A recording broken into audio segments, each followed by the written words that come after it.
Dead America, Lowcountry Part 13. Written by Derek Slayton. Narrated by Aaron Smith. Chapter 1. Day 0 plus 24. The sun peeked into Terrell's room, piercing the thin slats in the metal blinds. He begrudgingly pulled himself out of his cot on the classroom floor. "So much for sleeping in," he murmured, rubbing his eyes and shaking his head. 3 days had passed since they had arrived at the school in Hardyville. They'd stayed on high alert, rotating guard duty to make sure that nobody was coming to look for them. It meant little sleep, but so far the apocalypse in general had meant little sleep. He chuckled and shook his head, pulling on his shirt and heading for the door. He entered the hallway and leapt back as Hazel and Violet dashed by. "Tag!" Violet cried as she tapped Hazel's shoulder, and then reversed course, darting back down the hallway with her sister hot on her tail. Terrell laughed, enjoying the sound of children's excitement in such difficult times. "Girls!" Abigail yelled from the next door down. "Watch where you're going! You almost hit that man!" The girls skidded to a stop and turned towards him, faces turning somber. "We're sorry," Violet said, and Hazel mumbled her own apology. Terrell took one knee and offered a smile. "It's okay," he assured them. "You can run and have a good time. You practice up, because after I get to working today, I'll play some tag with you. That sound good?" Their eyes lit up, and they nodded furiously, bouncing up and down. "Okay, it's a date," he said, and got to his feet. "Carry on." Hazel reached over and poked Violet's shoulder. "Tag!" she shrieked, and then took off running with her sister squealing behind her. Terrell chuckled and shook his head, walking over to Abigail, who was sitting in a chair in the doorway to her room. "I'm really sorry about that, Mr. Graham," she said, lacing her fingers together in her lap. He held up a hand. "Please, call me Terrell," he said. "Okay, Terrell," she replied with a soft smile, and then motioned to her 2 giggling daughters. "I'm sorry about them." Don't be," he assured her, waving her off. "They're just having some fun. I remember being young and having that kind of energy." She barked a laugh. "I think I'd need cocaine to hit their levels of energy," she retorted, rubbing her eyes.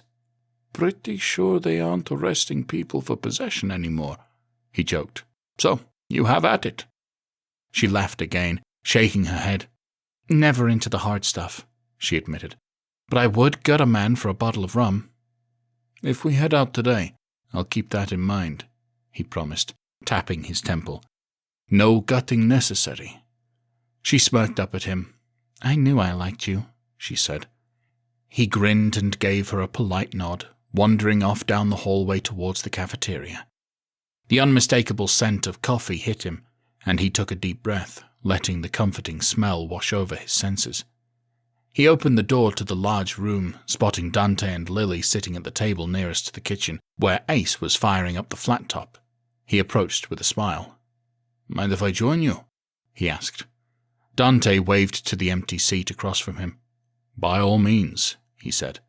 "You want some coffee?" Lily offered. Terrell pressed his palms together as he sat down. "I would love some," he said. "How do you take it?" she asked as she got up. He smirked. "I take my coffee like I take my women," he joked. "Hot and willing to be in the general vicinity of me." "I think I can arrange that," she replied with a chuckle. Ace popped his head out of the kitchen and waved his spatula. "Hey, good morning, buddy. You hungry?" he called. "I could eat," Terrell replied with a nod. "I'll throw another slab of meat on the grill then," Ace replied, giving him a little salute with the utensil before disappearing again. Terrell's brow furrowed. "Where's he getting meat from?" he asked. Lily shook her head as she grabbed a mug from the shelf. "You'll be a lot happier if you don't ask," she replied. He raised his palms. "Fair enough," he said. "Smart man," she said as she disappeared into the kitchen to fetch the coffee. "So, how are the defenses looking?" Dante asked, leaning forward onto the table. Terrell crossed his arms in front of him. "Miles has done a pretty good job of getting the perimeter secure," he said. Tate and that big dude, his name is escaping me at the moment. Francis, Dante said. Tyrell snapped his fingers and pointed at him. Yeah, Francis, he said. The two of them helped him locate some barbed wire, so we have a semi-productive fence about 50 yards out in a semicircle going from riverbank to riverbank. That should help contain any zombie stragglers that come our way, Dante said with an appreciative nod. Lily appeared with an oversized mug of steaming coffee and set it down gently in front of Tyrell.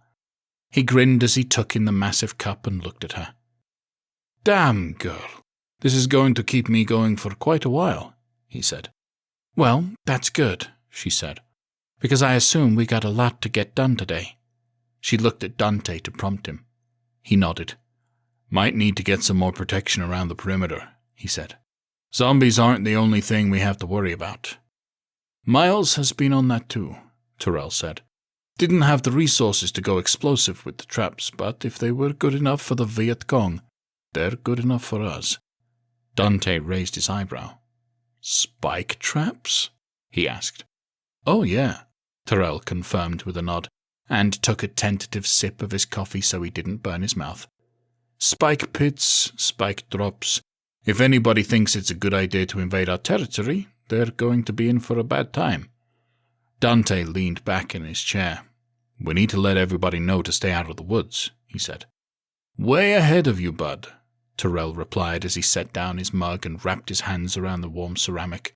The only ones I'm really worried about are the young girls, and Miles made sure to drive that point home to their mum. I think we're good. Lily took a sip of her own coffee and smiled. I know you guys have only been here for a few days, she said, but I feel a whole lot safer. Just doing our part, Mum, Tyrell nodded, and toasted her with his mug before taking a more hearty sip. Ace emerged from the kitchen with 4 plates of food on a tray and slid it onto the table with a flourish. Tyrell gaped at the fried canned meat, potatoes, and scrambled eggs. Man, this looks incredible, he exclaimed. Where the hell did you find eggs? The redneck snorted a laugh as he sat down in his seat. Don't get too excited, bud, he drawled. They're the imitation kind, but they're better than nothing. Spoken like someone who didn't live for 2 years off of hotel breakfast buffet leftovers, Lily quipped. Ace rolled his eyes. Hey, not my fault you picked a shitty place to work, he shot back. She opened her mouth to argue, but then shrugged and nodded as she picked up her fork. Ace clapped his hands together, rubbing his palms. So, what's on the agenda today, boys? He asked. Boys? Lily gasped, putting a hand to her chest in mock offense. So my opinion doesn't matter to you? Her cousin rolled his eyes. Oh, please, Lil. You got bigger balls than I do, he said flippantly. This is true, she agreed, and then shoved a forkful of eggs into her mouth. Well, Dante cut in as he cut up his slab of meat. Since we have this place locked down pretty good, I'd like to start picking your brain about how we can get Grace back from the island. Tyrell took a deep breath. I know you're anxious to get in there and get your sister back, he said slowly, but we're not ready to do that yet. Dante clenched his jaw, but Lily reached over and grabbed his hand, giving it a reassuring squeeze. Tyrell watched the exchange and leaned forward. I promise you, getting Grace back is a priority for me, he said earnestly. But there are some things we have to take care of first. Namely, making sure the bridges into Savannah are secured, and finding a fallback spot. Because when we launch a raid on that island, there's going to be death and carnage. I get the sense those boys aren't just going to let us walk away. Ace raised his hand, fork between his fingers. Couldn't we just go up to Florence? He asked through a mouthful of potato. Been talking to Katie, and she seems to love it up there. That can be a long-term goal, Tyrell agreed with a nod. But there's a good chance we're going to need something quick. Dante nodded in understanding. So, a safe house to regroup in? Exactly, Tyrell replied, pointing his fork at him. Someplace we can buy ourselves a little time before heading up north, or wherever we're going to. Dante took a big bite of his meat, contemplating as he chewed. Okay, I trust you, he said finally after swallowing. So, what's first? We need to check those bridges, Tyrell said. If those things start coming out of Savannah in any significant numbers, we could be in for a rough time. Or worse, they could be weaponized against us. Ace furrowed his brow. Weaponized against us? He asked. Tyrell nodded. Yeah, he said. The settlement I was in before Florence had a conflict with another group. They forced us out because they had a few thousand of those things in a caravan headed our way. If we hadn't have left, they would have overwhelmed the town. Hell, that's a good strategy, the redneck said, blinking and clearly impressed. We might have to keep that in mind. Tyrell chuckled. It's dangerous as hell, he said. But if you're that crazy, you have at it. Trust me, he's that crazy, Lily drawled as she stabbed a potato with her fork. Ace gave her a side eye. Hey now, he said. Why would you go and say something like that? Because I remember that weekend at Cousin Johnny's junkyard, she shot back. Someone at this table thought it was a good idea to hook up a cutout back seat from a 67 Chevelle to the back of a pickup truck and do donuts. Ace crossed his arms and huffed playfully. I don't remember that, he said with a haughty sniff. Probably because you weren't wearing a helmet, dumbass, Lily said, and the table erupted in laughter at the redneck's expense. The quartet ate their breakfast, enjoying the few moments of levity before the struggles of the day could take root. Chapter 2. Tyrell tossed some more gear into the back of the SUV as Dante, Lily, and Ace loaded in. Miles approached, armed up and covered in gear. I think we're good, Tyrell said, offering him a smile. Miles raised an eyebrow. You sure, Cap? He asked. You can never have too much firepower. Don't worry, Lily said, hanging out of the backseat window. My man here is a bona fide badass. Tyrell ain't going out with some random civilians that need protecting. Ace raised a fist out the driver's side window. Don't forget, he called. We did set all this up before y'all got here.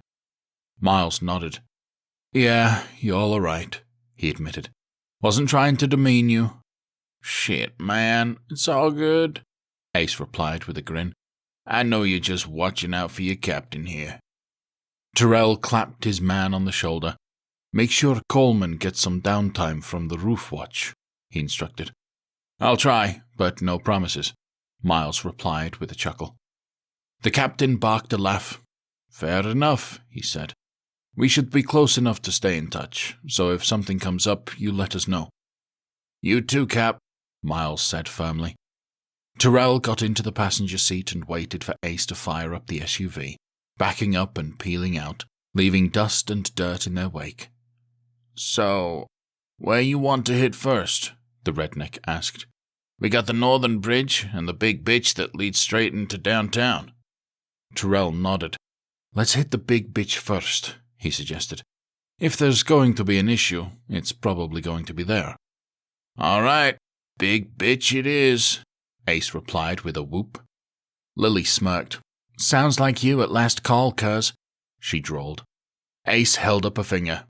Don't be salty just because you're a tiny little thing, Lil, he replied. Big girls need loving too. Preach it, Tyrell added, and the group chuckled as they headed off through the neighborhood. The captain kept a keen eye out for any sign of QXR, or God only knew what other kind of trouble.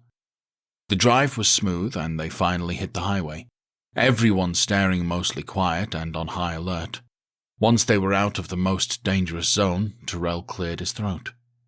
So, how's your boy Maddox doing? He asked tentatively. Haven't seen him lately. Ace sighed. He's tore up pretty good, he said. I make a point to take him some food every night, but he doesn't really say much to me. I can't imagine seeing and going through that, so I'm just giving him his space. Grief is a hard thing, Tyrell admitted. Just give him some time and he'll come around. In the meantime, we'll pick up the slack and keep things rolling. Ace nodded thoughtfully. As they came around a curve, a nightclub appeared in the distance, standing in the middle of nowhere. There is something you don't see every day, Tyrell said. Lily raised an eyebrow. Even if it's filled with zombies, it's gotta be an improvement, she drawled. Not a high-class place, I take it, the captain asked. She laughed. It was a place you went to if you wanted to get high, she explained. Or felt up, or worse. Damn, Lil, Ace cut in. Didn't know you partied like that. She raised her palms. Don't get me wrong, I've done my fair share of partying, she admitted. But I stayed way clear of that place. A couple co-workers went there, and that was all I needed to hear. Hell, I almost feel obligated to burn that place down in their honor. Maybe on the way back, Tyrell said with a smile. She smirked and pointed at him. I'm gonna hold you to that, she said. As they approached the bridge, they spotted the faint outline of a barricade at the top, as well as movement. Looks like someone had the same idea we did, Dante murmured, leaning forward to look through the windshield. When you get 50 yards away, you stop, Tyrell instructed, all sound of levity gone from his voice. Ace nodded. You got it, he replied. When he hit the 50-yard line, he stopped, and the captain grabbed his assault rifle and jumped out of the vehicle. You all stay put, he said as he checked his gun. If you see me hauling ass back here, there's a reason for it. Dante shook his head. Not the most comforting pep talk, but we'll take it, he said.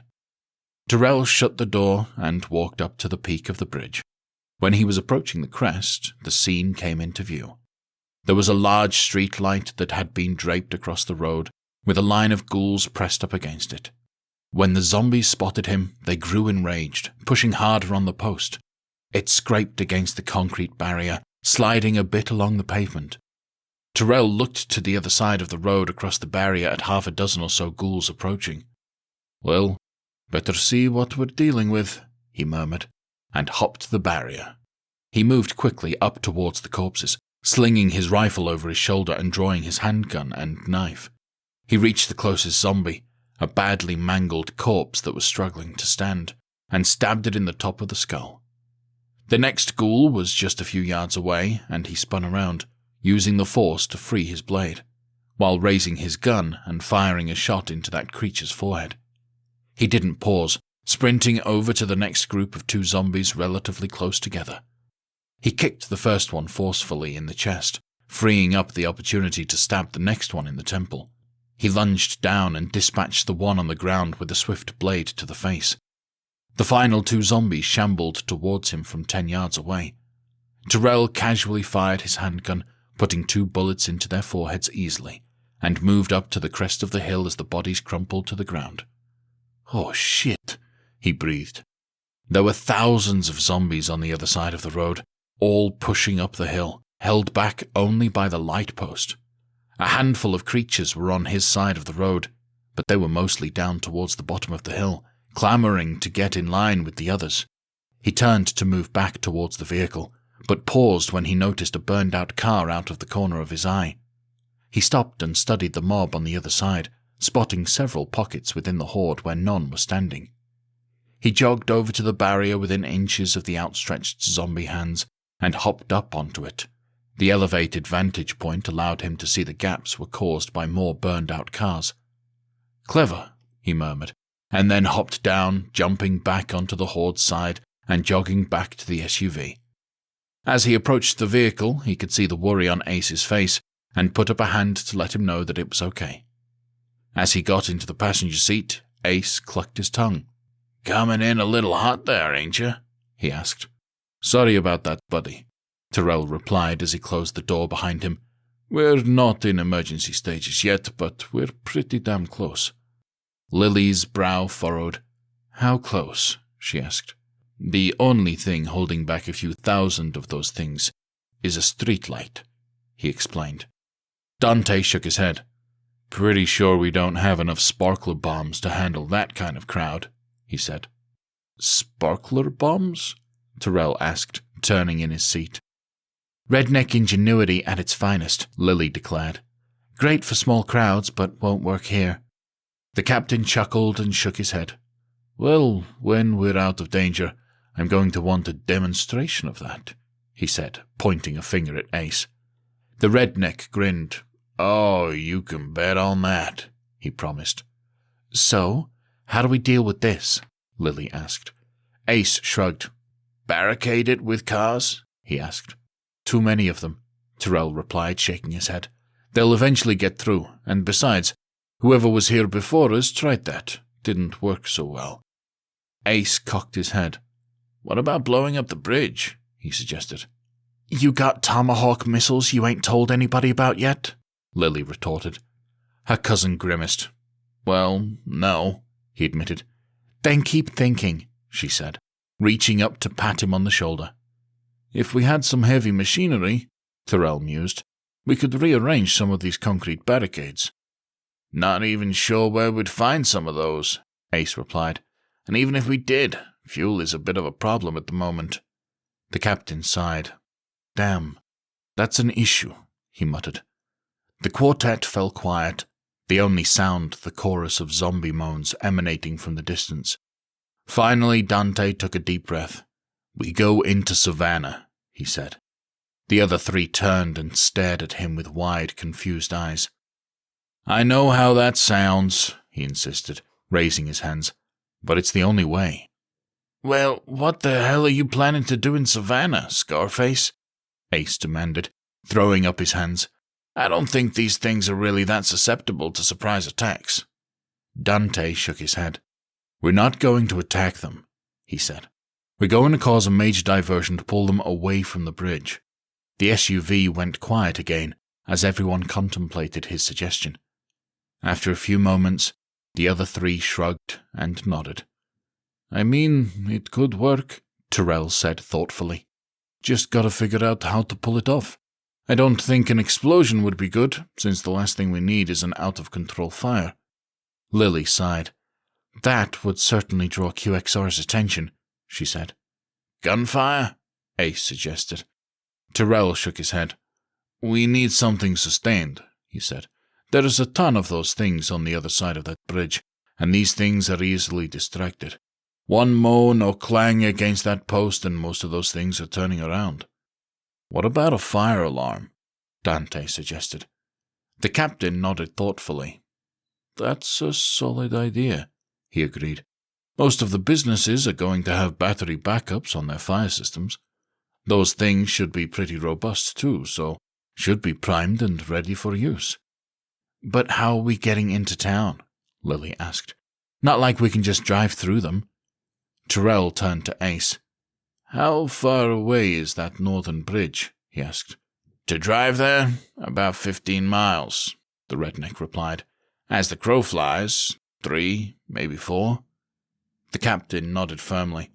"I can do that easy," he said. "Let's get to the bridge." "You're the boss," Ace said, and executed a 3-point turn before peeling out. Dante looked over his shoulder, watching the zombie mass continue to thrash away as they left it behind. He couldn't help but imagine what would happen if they got loose, and pictured thousands of ghouls marching towards them. He shook off his worry, knowing he needed to focus on their new mission. Chapter 3. The group approached the bridge, seeing that the makeshift car barricade they'd left in place was still standing. There was a smattering of ghouls on the bridge, stretching about 50 yards, but nothing that would pose any real threat.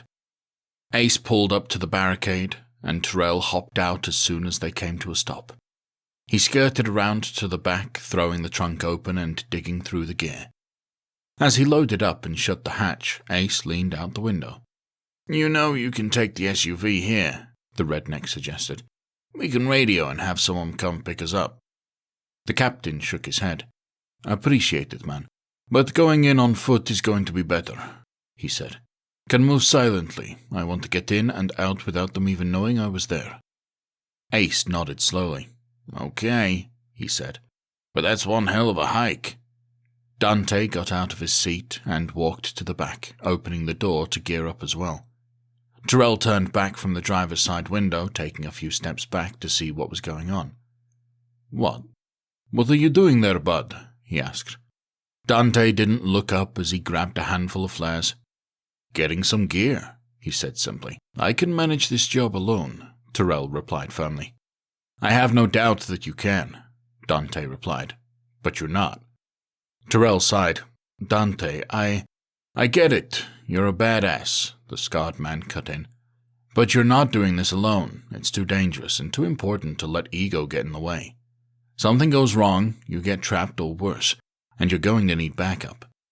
But above all else, we have to get that alarm going, because even if that horde somehow miraculously bypasses us, it will bring QXR into our neighborhood, and based on what we know about them, it will also mean that Grace will be right on the front lines. And I'm not going to sit idly by and let that happen. Tyrell took a deep breath and nodded. Okay, he finally said, but a couple of ground rules. I'm in charge, full stop. You may be able to handle yourself, but you don't have the experience in these types of situations that I do. So, when I say something, you do it. He raised an eyebrow. Agreed? Agreed, Dante said immediately. What else? We're doing one hell of a brisk pace, Tyrell replied, because I want to get in and out as quickly as possible. I've been out after dark, and let me tell you, it's not a whole lot of fun with these things. So if you can't keep up, you tell me now. Dante nodded firmly. Not an issue, he assured him. If you're concerned about it, I can always leave a trail of breadcrumbs to find my way back home if you get too far ahead. Tyrell cracked a smile and clapped him on the shoulder. All right, let's do it then, he said. Lily strode over from the side of the SUV and crossed her arms. What in the hell do you think you're doing? She demanded. Hun, I'm doing what needs to be done, Dante said gently, turning to her. We can't risk that horde breaking free. She clenched her jaw, attempting to glare daggers at him, but her worry showed through loud and clear. Yeah, but I'll be okay, he said, and reached out to take her shoulders. I got a real-live Delta Force soldier watching my back. She tongued her cheek, staring up at him and blinking rapidly, then gave him a tight hug. When they let go of each other, she pointed a firm finger at Tyrell. You let anything happen to him, and I will whoop your ass, she declared. I don't care if you're Delta, Green Beret, or goddamn Captain America. Ace leaned his head out of the driver's side window. She'll do it, too, he added. Tyrell raised his palms in surrender. I have no doubt, he said, shaking his head. Don't worry. We'll be back soon and in one piece. Good, she snapped, and then fisted her hands in Dante's shirt, pulling him down for a kiss. When they parted, she pressed her forehead against his, her eyes closed. You be safe, she whispered. He cupped her cheek. Always, he replied, and then kissed the tip of her nose. We'll be in the neighborhood when you get back, Ace called from the window. There's a few houses nearby we haven't picked clean yet. We'll hole up there till you need to pick up. He held out his walkie-talkie and wiggled it in the air. We'll be listening for you. Dante nodded, giving Lily's hand one last reassuring squeeze before slinging an assault rifle over his shoulder and turning to join Tyrell. They nodded and hopped the barricade, looking ahead at the zombies on the bridge. There were 5 within 20 yards of them, and a few groups of 2 or 3 past that stretched to the end of the bridge. The duo walked, blades in hand, and as they approached the first group of 2, Tyrell motioned with his knife. All right, let's see what you can do, he said. Dante gripped his machete tightly and walked up to the first creature, swinging his blade hard. The force was so great that it embedded deep into the skull, and he let go of the handle to grab the next zombie by the throat. He picked it up off of the ground and choke-slammed it into the pavement, adjusting in mid-air so that the back of its head smacked hard enough to end it. The sound was sickening, the skull cracking and the brain matter squelching across the asphalt. Within seconds, the creature stopped twitching, and Dante stood up, yanked his machete free of the other ghoul's head, and joined back up with Tyrell. Not bad, the soldier said, nodding approvingly. Good follow-through with the swing, and I can appreciate a good chokeslam. You a wrestling fan? Dante shrugged. It's one of those things that I'll watch if someone else is watching it, he admitted, but I don't actively search it out. I'm definitely more of an MMA guy. Nothing wrong with a little cage fighting, Tyrell replied with a grin. Dante tilted his head back and forth. I was of the same mind before I got a concussion. he said. "Oh, you fight?" Tyrell asked, eyebrows rising in surprise. "Used to," Dante explained. "Now I just train and do some sparring. Well, I did, before all of this." He waved his hand around to vaguely motion to the apocalypse. Tyrell nodded, and they approached the next group of 2 zombies without needing to instruct each other. The 2 men each delivered precise blade strikes to the corpse heads, dropping both ghouls before continuing on their stroll. "Well, when we are back at camp, you'll have to show me a few moves," the soldier said casually. "Military taught me a lot of stuff, but there's always more to learn." He stabbed a zombie in the temple to his left. Dante nodded. "I'd be happy to," he said as he slashed the head clean off another ghoul at the end of the bridge. After one more body crumpled to the ground, they looked around to make sure the coast was clear, and then sheathed their weapons. "Okay," Tyrell said, rubbing his palms together. "You ready to move?" Dante nodded sharply. "Lead the way," he said. "Good," the soldier replied. "We're hitting the first main road south and gonna be moving quick. Don't worry about stragglers, just go around them. We're going to be moving quick enough that they'll lose interest in us once we're out of their sight." His companion cracked his knuckles. "Big groups?" he asked. "We'll deal with them when we encounter them, but be ready to move off-road in a hurry," Tyrell explained. "If we have to take shelter, then we have to take shelter. But even that's going to be temporary. We can't risk being pinned down." Dante nodded. "You lead, I'll follow," he said. "Good man," Tyrell replied, and clapped him on the shoulder. The duo took off at a brisk jog. It wasn't a pace that would let them win a race, but they'd at least be competitive. They followed the road for several hundred yards before finding the first road to the south, which was the one that would lead them to the raided warehouse. Tyrell turned, but Dante stopped, shaking his head. "Not this one," he said. "What is it?" the soldier asked, brow furrowing, and slowed to a stop. "Let's go up to the next road," Dante suggested. "We hit a warehouse down there and left the bay door open, so there's a good chance there's a mob." Tyrell nodded and chuckled. "Good to know," he replied. "Next road it is." They continued up the road for another half-mile or so before coming across a 2-lane road cutting to the south.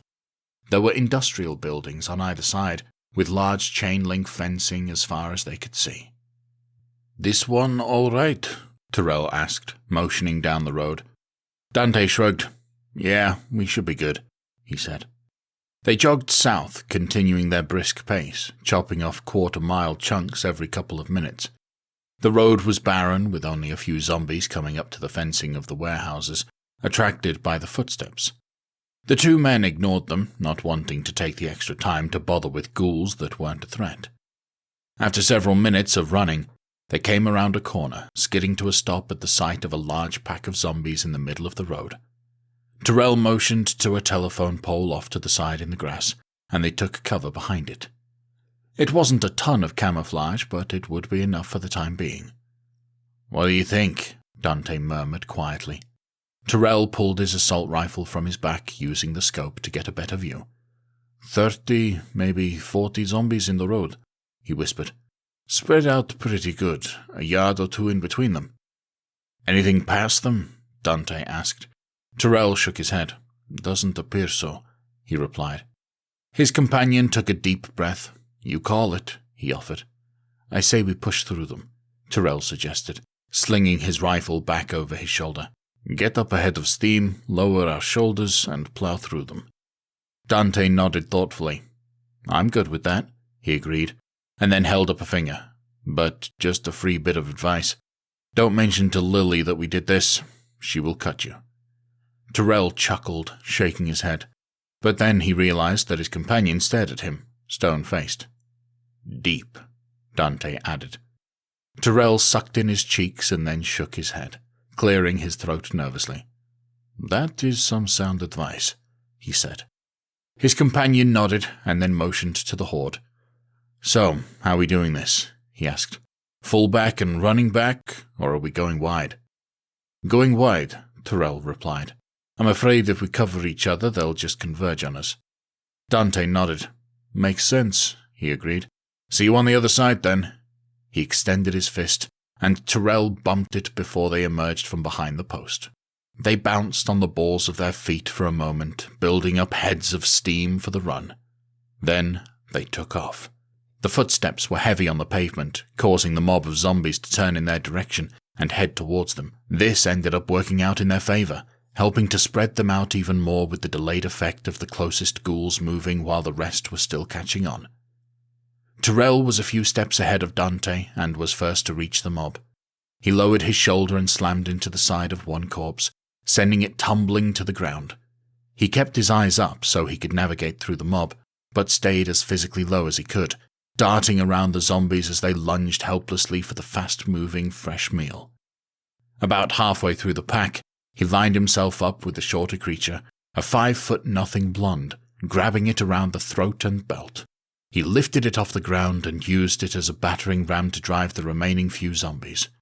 As soon as he was out the other side, he spun and threw the thrashing corpse back towards the mob, knocking several of them down. He walked backwards, looking frantically for his partner. He cupped a hand around his mouth, yelling, "Dante!"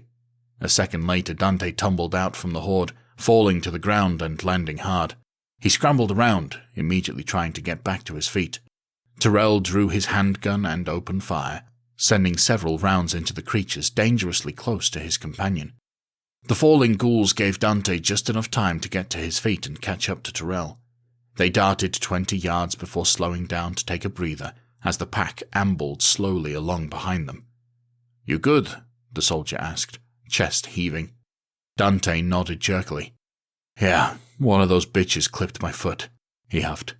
"Next thing I know, I'm on the ground. Appreciate the assist, by the way. Figure we have enough time left today that you can repay the favor," Tyrell replied with a smirk. Dante chuckled, shaking his head. "Let's hope I don't need to," he said. "Damn straight," Tyrell replied, and inclined his head away from the horde. "Come on, let's get moving." They turned and picked up steam again, leaving the mob behind. There were tall fences on either side of them, running along the entire length of the large warehouse properties, essentially funneling the zombies along a straight path. They came around a curve in the road and stopped dead in their tracks. Up ahead, no more than 50 yards, was another horde, this time numbering easily in the hundreds. "Don't think we're pushing through that one," Dante huffed. Tyrell shook his head. "Me either," he agreed. They looked back over their shoulders. The mob managed to push through, gaining on them, also within about 50 yards. "Ideas?" Dante asked. Tyrell motioned to the fence beside them. "Up and over?" he asked. "Take our chances?" Dante glanced back and forth at the two zombie hordes to either side. "Out of the frying pan and into the fire," he murmured. "Well, at least it'll be warm," Tyrell joked, and they shared a chuckle. They ran to the fence and started climbing the 10-foot chain link. Luckily, there wasn't any barbed wire at the top, and they were able to easily swing over the top to the other side. They landed and took several steps back from the fence, watching as the zombies began to converge on the other side from the north and south. "So, where to?" Dante asked casually, as if they were picking a restaurant to stop at for lunch. Tyrell motioned towards their destination.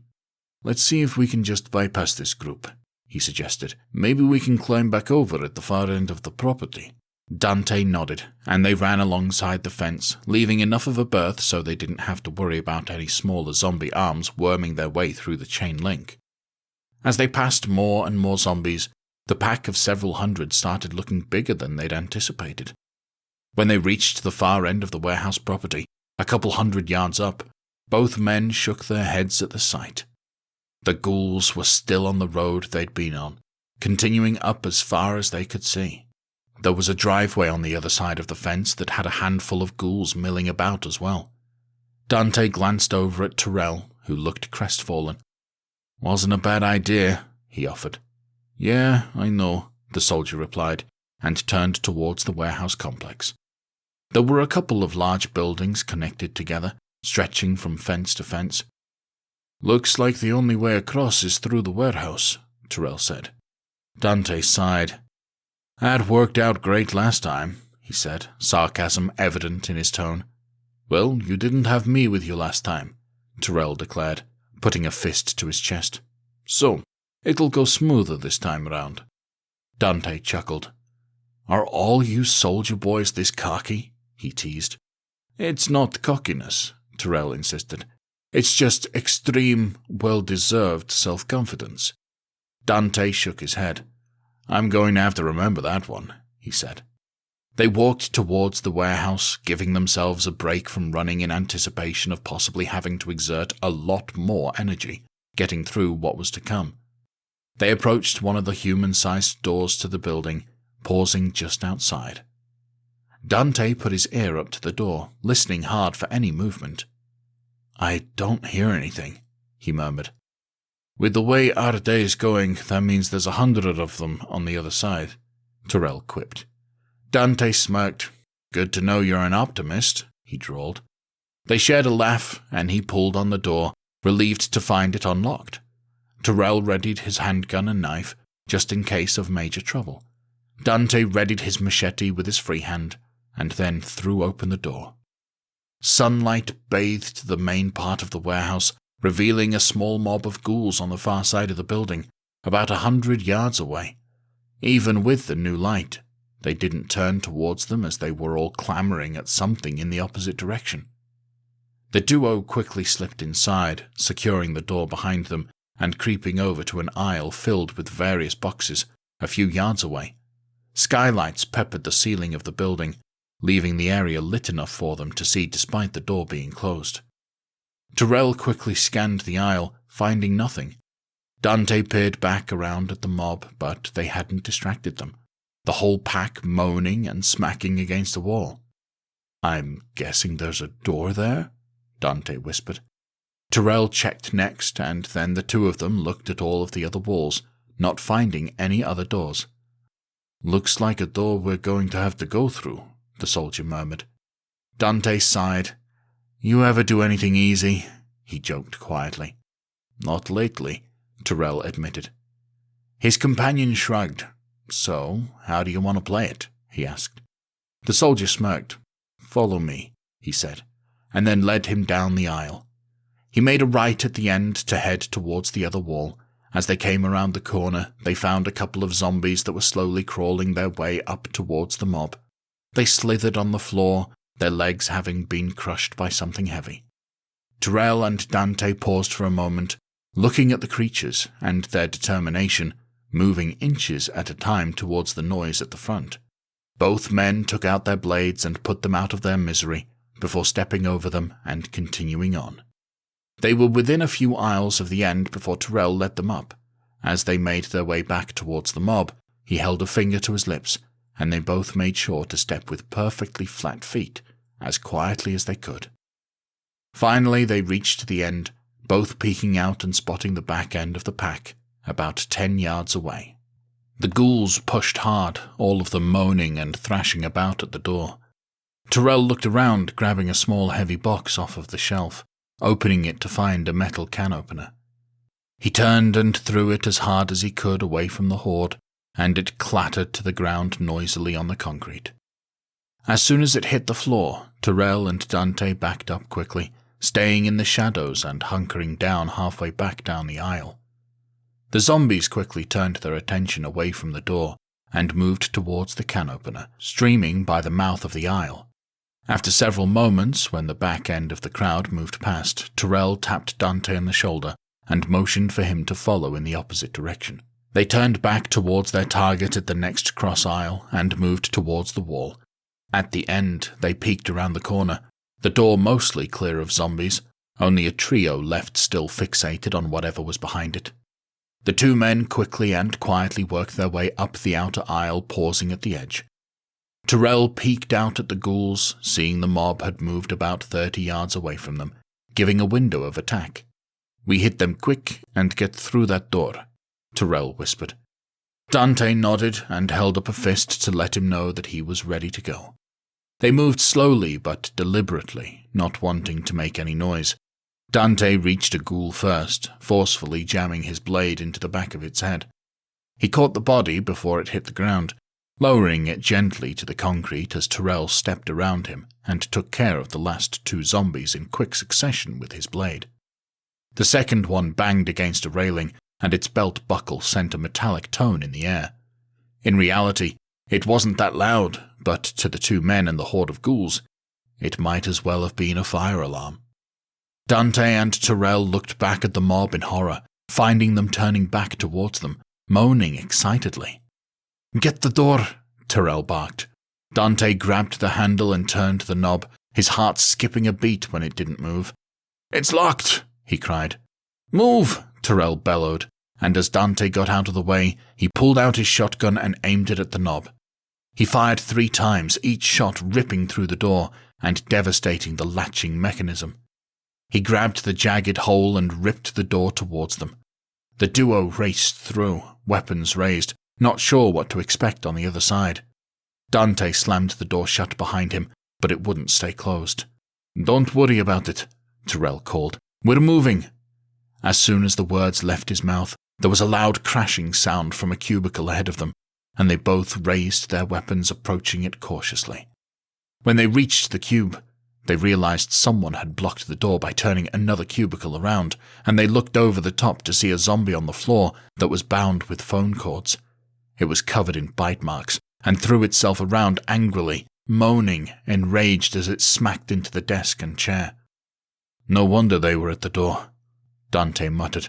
"They kept hearing this thing banging around." "Guess somebody didn't have the heart to kill this one after they were bit," Tyrell mused. "Can't say I blame them," Dante said with a sigh. "I got a few people in the group I'd struggle to pull the trigger on." Tyrell raised an eyebrow and smirked. "And a few it would be quite easy, I take it," he joked. Dante deadpanned. "It's a constant struggle to not shoot them, even without them being bitten," he said dryly. Tyrell chuckled, and they turned back towards the busted door as the zombies reached it. They couldn't pull it open, and instead were holding it shut by smashing against it. "That ain't gonna last forever," Tyrell said with a sigh. "We should get moving." They worked their way through the small office area, checking every corner to make sure there wasn't another nasty surprise waiting for them. Finally, they reached the front of the building, taking up cover beside the edge of the window. Tyrell peered out, scanning the small, empty parking lot. There were a few dead bodies scattered about, one that had clear tire tracks up its back. "Looks like someone escaped this hellhole," he murmured. Dante leaned over to look and nodded. "That sight has been far too rare of late," he said. They scanned the road, which was miraculously clear of zombies. "You ready to pick up the pace again?" Tyrell asked. Dante nodded sharply. "Let's do it," he agreed. They emerged from the building, securing the door behind them to make sure any wayward ghouls inside couldn't get out, and then did a quick sweep of the front area to make sure nothing was hiding. They took off at a jog, this crisis averted, but their day just getting started. Chapter 4.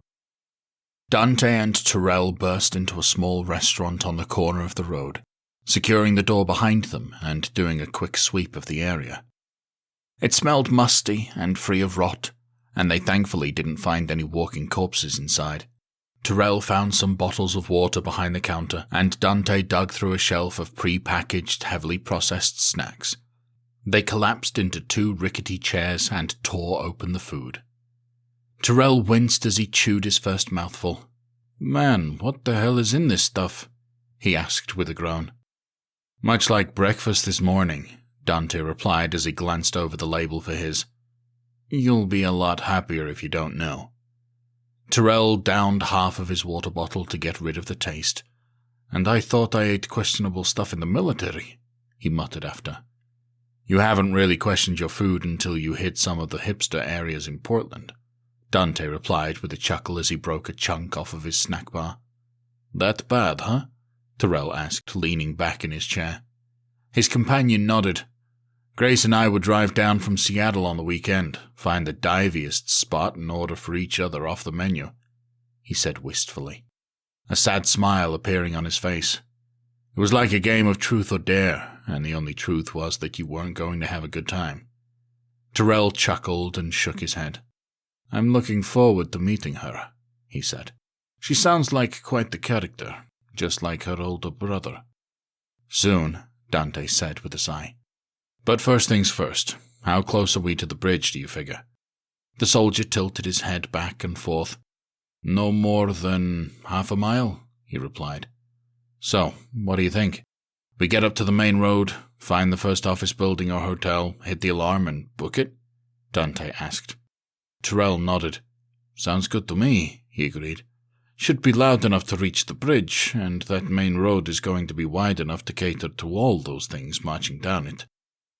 Any idea where that road leads? Dante asked, inclining his head. The soldier shrugged. Away from us, which is all I really care about, he said. Once we clear that bridge, we can come back and reinforce that barricade.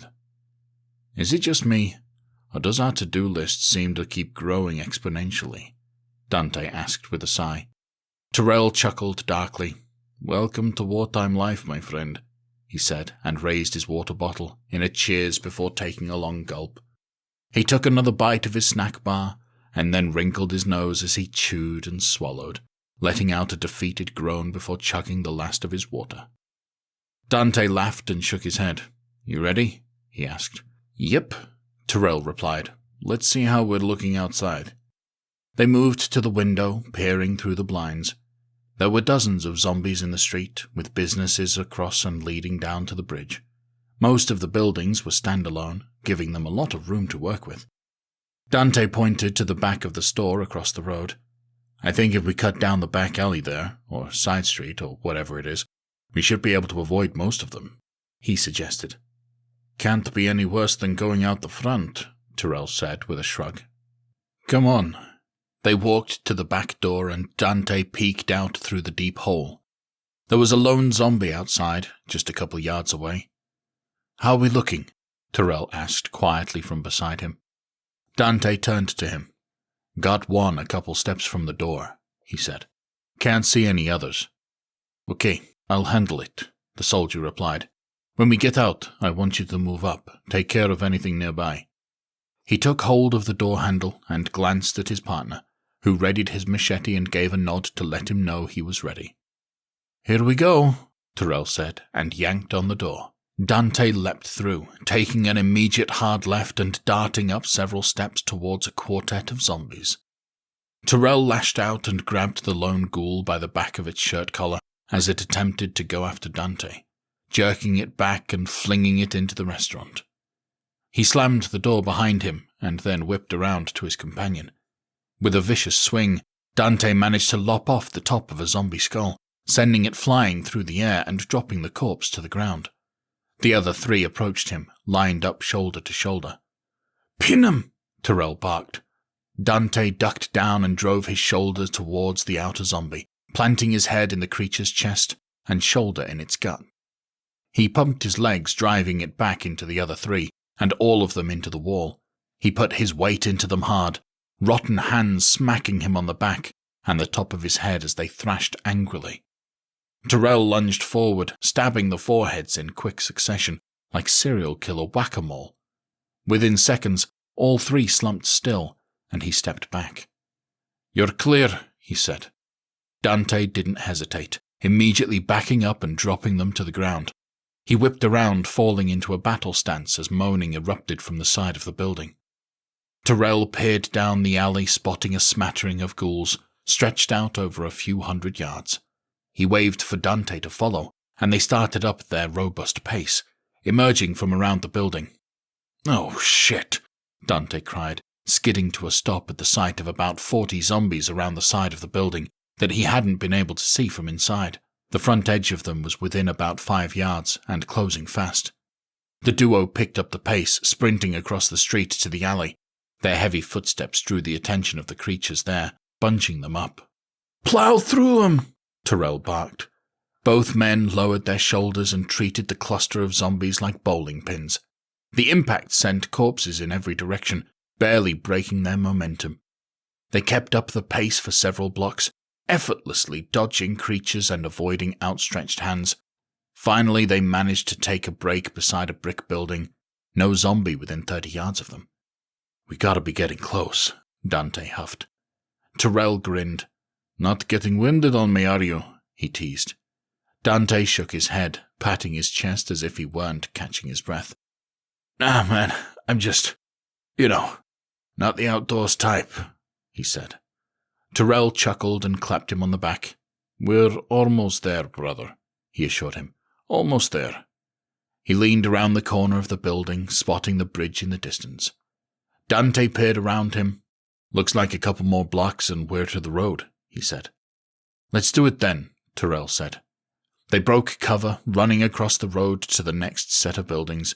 As they crossed, they spotted clusters of zombies on both sides of them, but they were still far enough away that they weren't a big threat. However, they did start pursuit. "Just keep moving. We're good," Tyrell instructed as they ran. They made their way down the next block, stopping and taking cover at the sight of a few dozen creatures to the left. The closest one was within 10 yards of them, the others not much further up. Down the alley to the main road was clogged up tightly with even more zombies. Dante swallowed hard and leaned into the soldier's ear. "Ideas?" he whispered. Tyrell scanned the area, focusing in on an open door about half a block up. It looked like an entrance to a small office building. "We're going there," he murmured, pointing. "Building looks like it stretches to the main road." Dante let out a soft sigh. "Oh, an open door," he said. "That's always a good sign." Tyrell raised his knife and wiggled it with a smirk. "Just means we get to have some fun," he said. Dante raised his machete in response and gave a sharp nod, then motioned for him to lead the way. They burst from cover in unison, and as soon as they were moving, the nearby zombies noticed and began to moan. This set off a chain reaction, and soon dozens of corpses were in pursuit. The duo didn't turn around or pay them any attention, simply focusing on the door. As soon as Tyrell crossed the threshold, he kept his knife high and ready to strike. Not even 2 steps inside, he had to deliver a killing strike to a rotted skull. Dante shut the door behind them, securing it and darkening the area significantly. Light still came in from the far side of the building, but this cast many shadows. From what they could tell, they were in a hallway that led into a mid-sized office floor filled with desks and a few cubicles in the middle of the room. They studied the landscape as they heard moaning and shuffling echoing towards them. Several shadows shambled towards them in the dim light. "I count 6, Tyrell said. "No, 7. "Let's thin them out then," Dante said. "You go left, I'll go right." Tyrell didn't wait for confirmation, rather dove into the action. He sprinted forward, taking up position at the end of the aisle on the left, immediately driving his knife into the head of the closest corpse. He raised his leg and gave it a forceful straight kick, sending it tumbling back and creating an obstacle for the other few zombies coming his way. The ploy worked, with the next zombie tripping over its fallen friend, smacking down onto its face just in front of the soldier, who knelt and planted his blade into the back of its head. Dante opted for a more brutal route, running straight to the first zombie and swinging his machete hard, landing a perfect neck blow and sending its head flying off into a cubicle. The next ghoul stepped up and he came down hard on the top of its head, crumpling it to the floor. 2 more were in his aisle, and he ripped the blade free and went on the attack, hack and slashing his way through the corpses. A solid minute later, the 2 men stood in their aisles, each with a trail of corpses behind them. They moved up quickly, sweeping each cubicle for movement and finding none. "I'm good over here," Dante called. Tyrell turned to him. "Same here," he said. Both of them relaxed, weapons lowered, and walked up to the front windows. There were curtains halfway open, allowing light to come in but also providing them with cover. They looked out to the main road, 4 lanes with businesses on either side of the road. There were a few zombies out there walking towards the bridge, causing the duo to duck back behind the curtain to avoid being seen. "You see any candidates?" Dante murmured.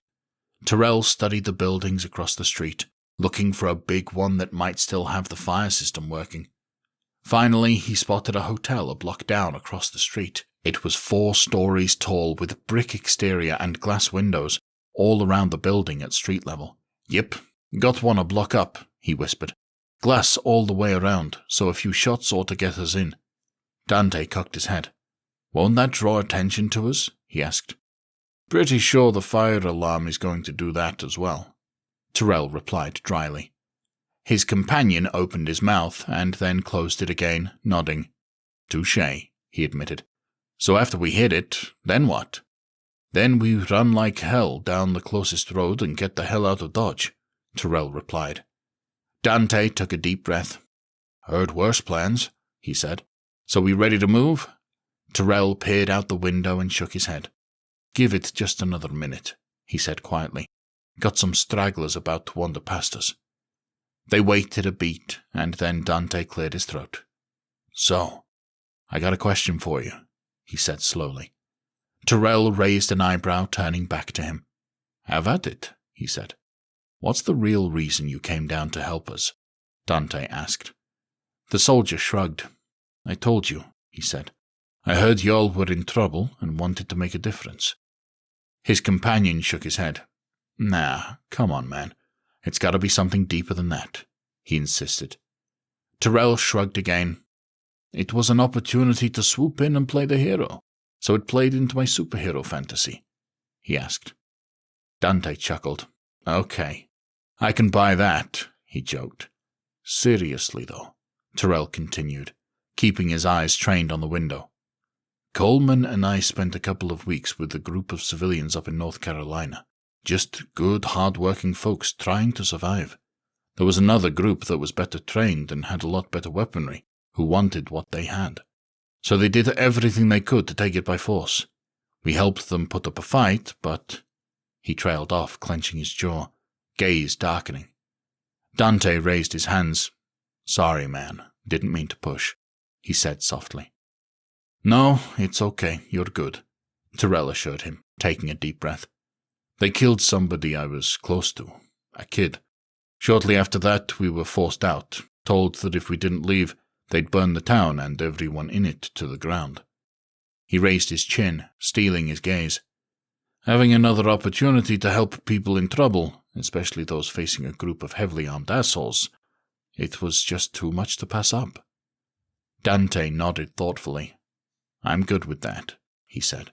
Even when it results in me in a major city, about to summon a few thousand of those things.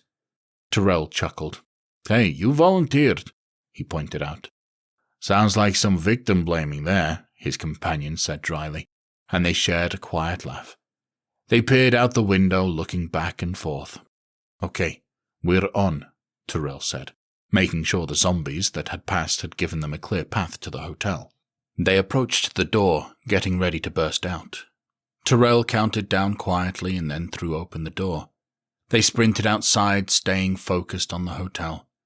When they reached the middle of the road, Dante turned to the right at the sight of zombies out of the corner of his eye. There were 50 or so surrounding a 2-story building, all of them clamoring at the front door. He slowed right down, his lack of running footsteps alerting Tyrell that he wasn't right behind him. The soldier turned back to find Dante stopped in the middle of the road. Keep moving, he hissed. Look, Dante whisper yelled back, pointing at the frenzied ghouls. Tyrell threw up his hands, creeping back towards him so he could ask quietly. What about it? It's like the warehouse, Dante replied. Something's in there. Before Tyrell could respond that it was probably just another corpse flailing around, there was a loud ping on the road sign on the corner. They looked at the sign in confusion, and then saw movement above, and spotted a man in the second-floor window waving frantically at them. Shit, Dante muttered. Tyrell looked around, checking out the building next to that one, which had a thin alley separating it at 3 stories tall. As he surveyed the area, a zombie at the back of the pack turned, noticing them, and reached out with a loud moan, shambling their way. Into the building, go! Tyrell urged, and tore back across the street towards the 3-story building next door. There were small windows running along the street at waist height. The soldier pulled his assault rifle from his back and used the butt of it to smash out the glass. He leapt over, quickly landing inside and doing a sweep of the floor as Dante joined him. I think we're clear, Tyrell declared, scanning the racks of clothing across the room. It was dark, and suddenly there were shuffles and moans from the back shadows. You sure about that? Dante asked. Tyrell huffed and slung his rifle back over his shoulder, leading them quickly through the racks of various fabrics. As they approached the back of the store, they found a zombie caught behind the checkout desk. Dante swung his machete as they ran by, dropping it without even breaking stride. "There's got to be a way upstairs," Terrell said. His companion shook his head. "Just watch those doors when you open them," he warned. They worked their way to the back, checking the handful of doors they came across. All of them led to changing rooms or closets, but no ladders or stairs. "What the hell, man?" Terrell grunted. "This is a 3-floor building. How the hell are they getting up there?" "Maybe in the back," Dante suggested. Terrell sighed. "Damn. All right, come on," he muttered, and crept towards the back door. They listened carefully before opening it, hearing muffled moaning from inside. It didn't sound like it was close to the opening, however, maybe several yards away. Terrell gently and silently opened the door, peeking through the crack. There was a private parking lot back there that was empty, with some exterior stairs leading up to a second-floor door. There were about a dozen zombies about 10 yards away from the stairs. He ever so softly closed the door and faced his companion. "I got some good news and bad news." "Fuck it, whatever it is, let's just do it," Dante muttered. "Knowing about it isn't going to change anything." Terrell chuckled, shaking his head. "You sure you weren't in the military?" he joked. "Wasn't for a lack of trying on their part," Dante retorted. The soldier took a deep breath. "Okay, we're moving quickly. You watch the stairs and I'll handle the door." "Lead us out," Dante agreed, motioning for him to lead the way. Terrell didn't hesitate, throwing the door open and bolting through it. Dante stayed hot on his heels as they ran for the stairwell, immediately drawing the attention of the ghouls down the hallway. The stairs faced the zombies, forcing the duo to run further before backtracking their way up. Terrell reached the door, jerking on the handle but finding it stuck fast. "It's locked! Hold them off!" he cried. Dante took up position halfway up the stairs, readying his machete as the creatures approached the steps. Meanwhile, Terrell pulled out his knife and began working on the lock, not wanting to shoot it out for fear of attracting a mob before they were ready. Dante stared at the lead ghoul, what was once a young woman in her late 20s with blood-matted shoulder-length brown hair. It was missing a good chunk of its cheek, and he couldn't help letting his mind wander for a moment, noticing the trendy club clothing and paper bracelet adorning the left wrist. He couldn't imagine going from a fun-filled night of dancing to dead in a matter of minutes. The zombie's foot clanged on the bottom step, and the sound snapped Dante back to reality. Unfortunate, fun lover or not, the corpse was about to meet the business end of a machete in just a few steps. As it staggered up the steps, several more joined it, forming an undead conga line heading up to him. Dante took a deep breath, steadying himself, and then brought the blade down hard on the top of the clubber zombie's head, embedding it into the skull. As he wrenched it free, he kicked it squarely in the chest, sending all the ghouls tumbling back down the stairs, buying them a little more time. "How are we doing up there?" Dante called. "Just about there," Terrell grunted, shoving the blade into the lock and attempting to brute force his way in. Dante prepared to strike again as the next closest creature staggered to its feet. He gave it the same treatment as the first, and the corpse convulsed as it took a machete to the head. He kicked it down the stairs, and Terrell let out a whoop. "We're in," he declared, and threw open the door. Dante turned just in time to see a zombie lunge out towards Terrell, who reacted quickly and caught it by the shirt, using the momentum to hurl it over the railing. Both men watched it smack head first into the pavement below, and Dante moved up the stairs to the landing. Terrell cautiously moved inside, making sure there weren't any more surprises. Dante slammed the door shut behind them and made sure that it latched tight. The two men worked their way down a darkened hallway, checking the doors to the small offices as they went. "Think it'll hold?" Dante whispered. Terrell nodded. "I didn't break the lock," he replied, "just unlocked it." "You're going to have to teach me that one," his companion said, shaking his head. "Never seen it with a knife before." "Hell, we're living at a school, might as well set up some classes," Terrell replied under his breath. They worked their way to the front of the building, finding each door secure. When they were sure they were alone, Dante turned to him. "All right," he said. "Let's see who these people are and what the hell they're doing here." They found an office in the middle of the building, making sure it was clear before entering and crossing the room to the window.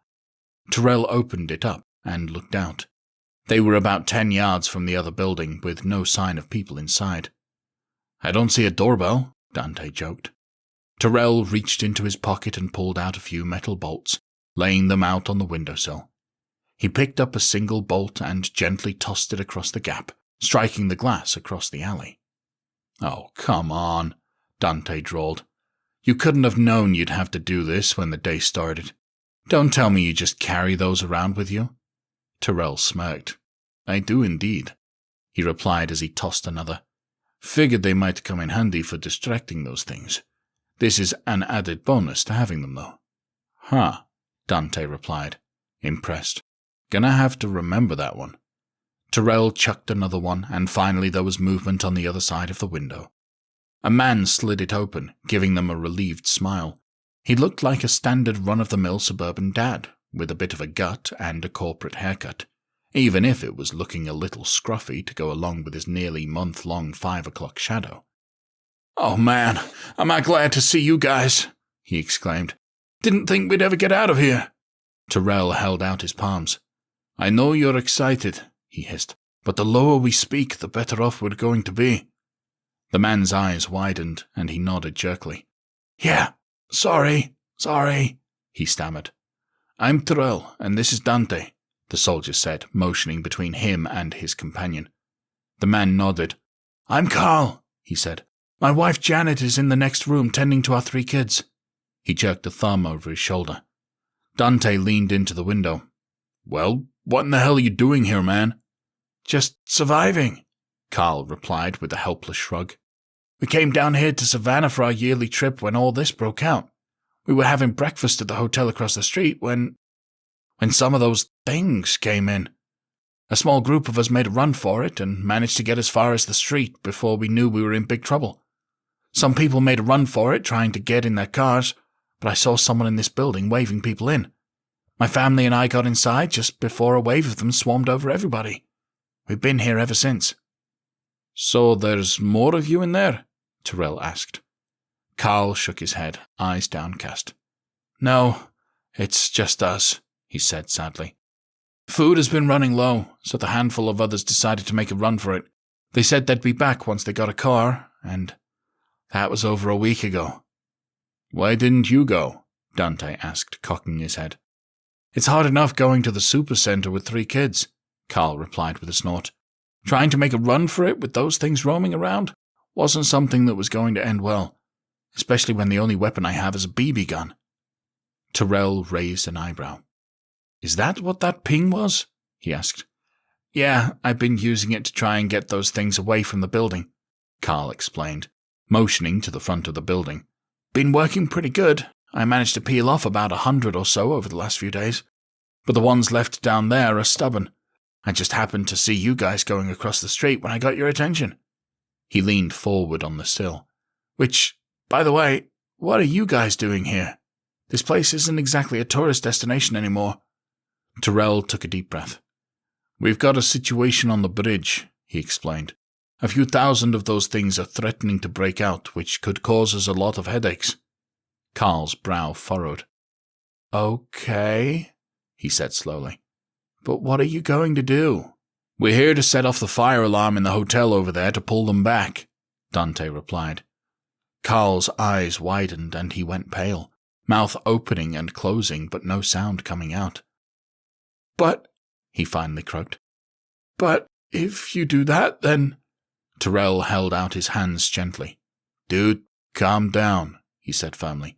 "We're going to help you and your family out before we pull that alarm." Carl nodded jerkily, crossing his arms over his chest, his breathing still heavy. "Okay," he finally choked out. "But how?" The 2 men glanced at each other and Dante shrugged. "Man brings up a good point," he murmured. Tyrell sighed and leaned back on the windowsill. "How old are your kids?" he asked. 10, 7, and 4, Carl replied. Dante wrinkled his nose. Sneaking out of here is definitely out of the question, he muttered. We're going to have to get a vehicle, Tyrell said. Dante sighed. This day just keeps getting better and better, he said under his breath. I haven't seen too many cars on the way up here, the soldier continued, and certainly not any we're going to have time enough to get in and start up. Dante leaned on the windowsill. Hey, you said people broke out and tried to get to the cars? He said. Do you know where they went? Carl nodded. Yeah, the hotel parking lot, he replied. The duo glanced down to the hotel that ran from the corner of the street and connected with the other building beside it. Parking lot in the back? Tyrell asked, brow furrowed. Well, the entrance is, Carl replied. It's a basement lot. The two men shook their heads, unable to keep themselves from laughing darkly at the situation. Subterranean cavern with no light, filled with zombies, Dante said, rubbing his forehead. What's not to love? Tyrell took a deep breath and turned back to the window. Don't suppose we're lucky enough for you to have the keys on you? He asked. No, afraid not, Carl replied. But it's not all bad. Please, do tell, Dante prompted. The hotel was valet parking only, Carl said. Tyrell slowly nodded, catching on. Meaning the keys are still there, he said. Okay, we got us a plan, Dante said, clasping his hands together.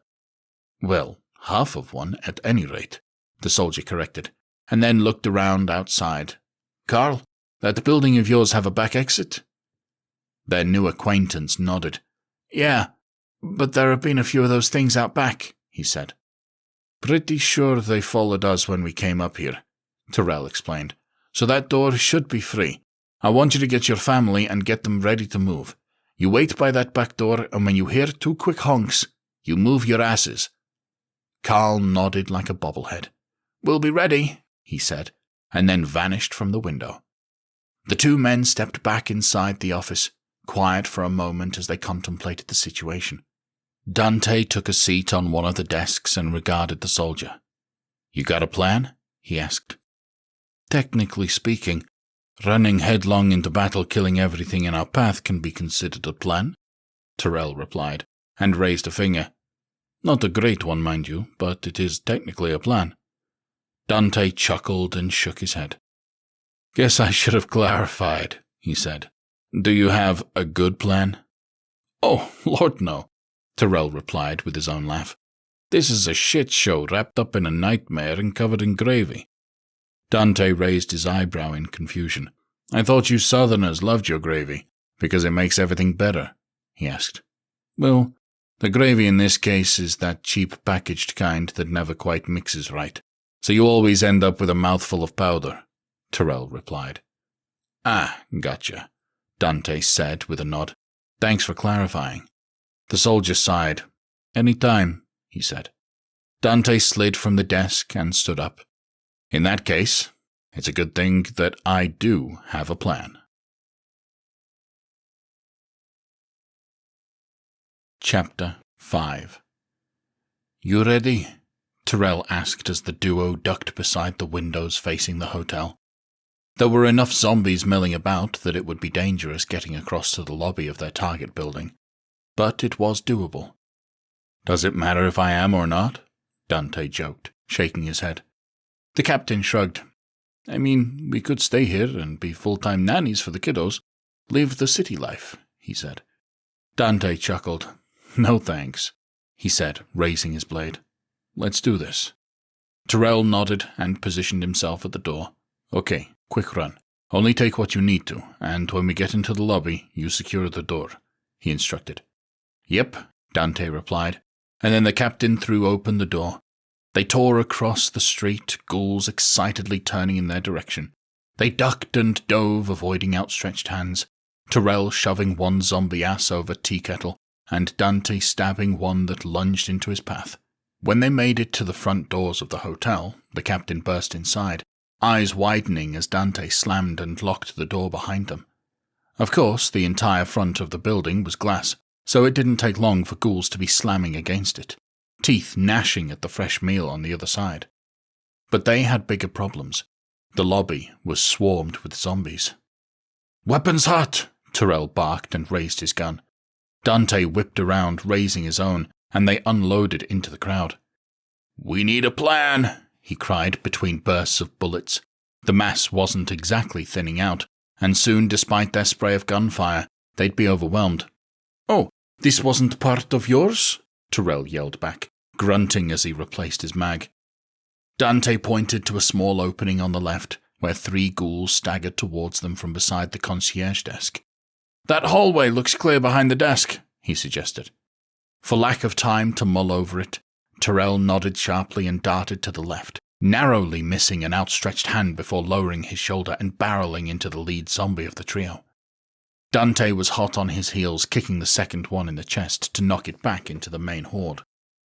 The duo scrambled behind the concierge desk, and Tyrell skidded to a stop at the sight of 2 fallen ghouls on the floor back there. He planted his foot and launched into the air, clearing them both and skidding on the other side. He turned to the hallway, finding the mouth of it clear but a pack of 5 zombies on the far end, shoulder to shoulder, filling the whole space. As Dante jumped the ghouls, Tyrell glanced to the main staircase, but there were easily 30 ghouls between them and the stairs. There was no time. He raised his gun and stalked down the hallway at a good clip, firing at the ghouls ahead. He managed to drop them all, and then Dante smacked his shoulder. "Kitchen!" he said, pointing at a sign hanging from the ceiling and pointing to a door to the right. Tyrell glanced over his shoulder, finding the lobby zombies smashing their way into the hallway. "Good call," he agreed, "and there'll be another exit." Dante nodded, and they stood on either side of the metal door, taking a moment to breathe before breaching. "I sweep, you secure the door," Tyrell said. Dante nodded. "Go for it," he replied. The captain burst inside, firing immediately at a ghoul behind the prep table to the left. The kitchen was massive, with a line of grills along one entire wall and metal shelves and prep tables in a maze in the center. This worked out nicely, because the zombies in blood-stained service outfits seemed confined to their separate areas.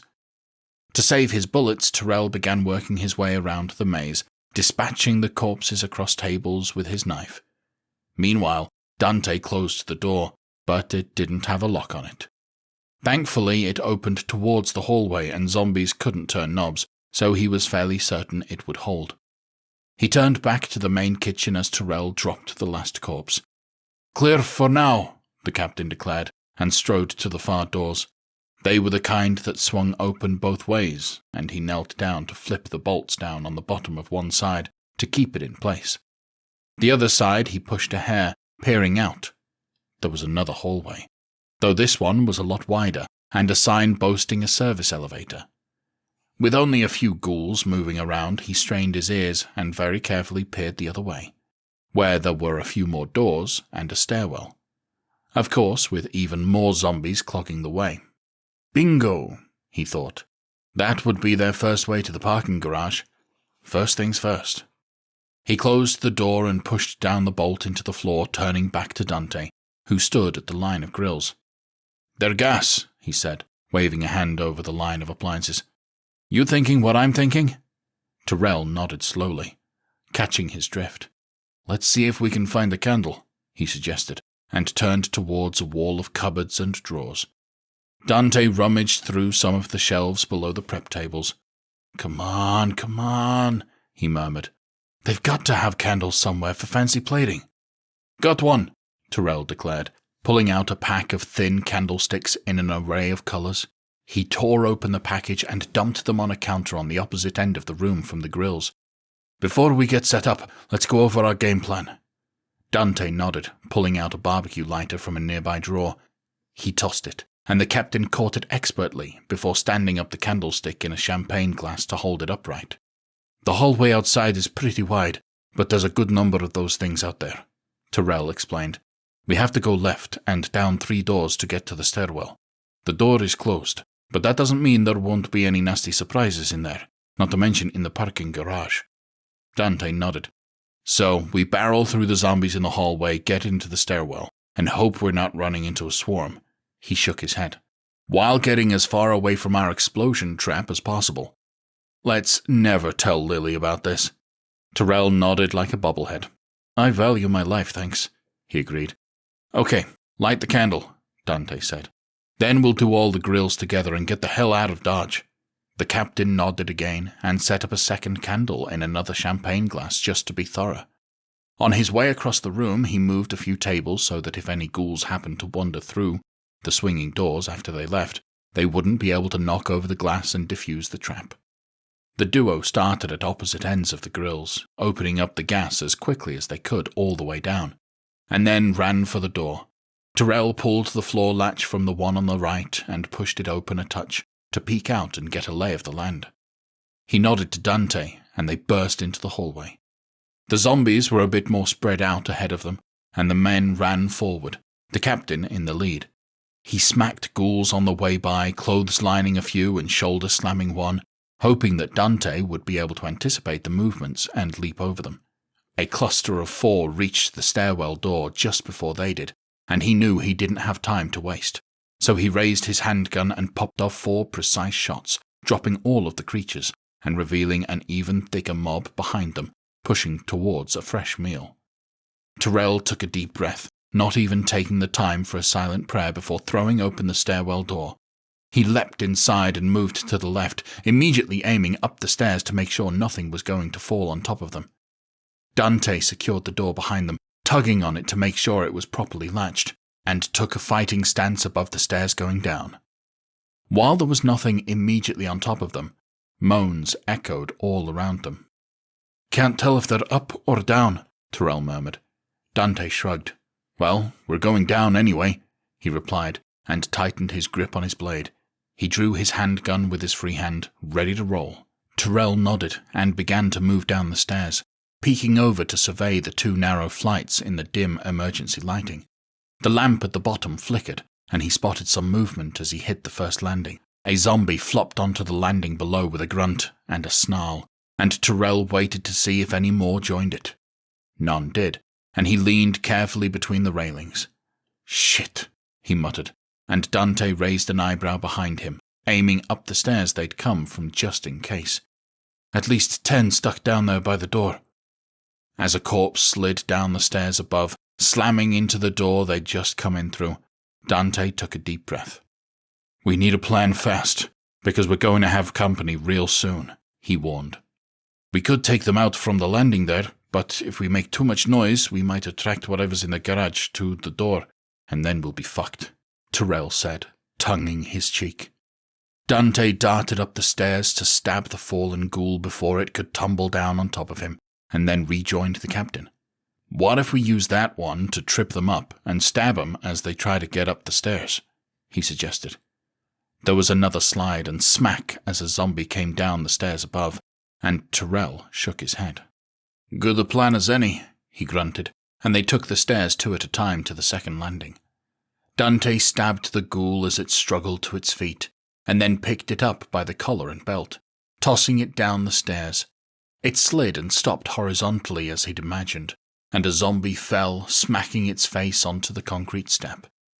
Tyrell lunged down and stabbed it in the back of the head, giving it a kick to join its friend and make the trap a little larger. Another ghoul attempted to get to them, the rest pushing behind, and when it crawled, Dante stabbed forward, catching it in its eye socket. The corpse slumped forward, solidifying the wall, and the rest forgot how to climb, simply reaching for the fresh meal. The duo moved closer, executing more whack-a-mole. There was a thwack behind them as a zombie from above hit the landing behind them. "I'll finish these off. Watch our back," Tyrell instructed, grunting as he reached forward to stab one of the remaining 4 ghouls below. He dragged the corpse over the wall to build a bit of a buffer in case they encountered problems at the door, and had a slew of zombies coming down the stairs. Dante dispatched the fallen ghoul before it could get to its feet, and another clumsily fell down the flight of stairs to the landing.